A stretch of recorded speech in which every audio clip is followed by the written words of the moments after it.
Welcome to Pindar Poetry. We hope you learned something new. Start removing peeling paint now. You've covered the floor and put on a respirator, goggles, and gloves. Once done, score all loose edges with a utility knife so the next step grabs only failed coating. Use a wide putty knife or paint scraper held at about 30 degrees and push gently to lift flakes. Pry from the weakest spots so intact paint isn't damaged. Make sure to collect debris on the drop cloth and keep dust generation low by scraping slowly and deliberately. Once loose paint is off, vacuum with a HEPA vacuum and wipe the surface with a damp sponge to remove fine dust. This helps primers adhere.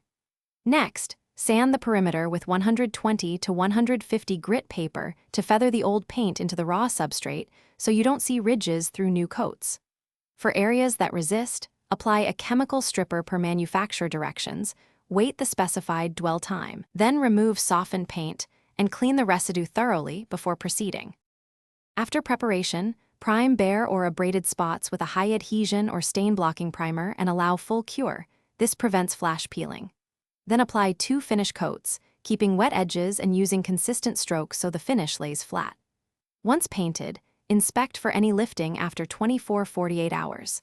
If peeling returns, troubleshoot by checking for moisture intrusion, inadequate adhesion to the substrate, or incompatible prior coatings. Make sure to remove compromised areas and use a bonding primer before repainting to ensure a lasting result. Thanks for watching. Consider subscribing if we helped you.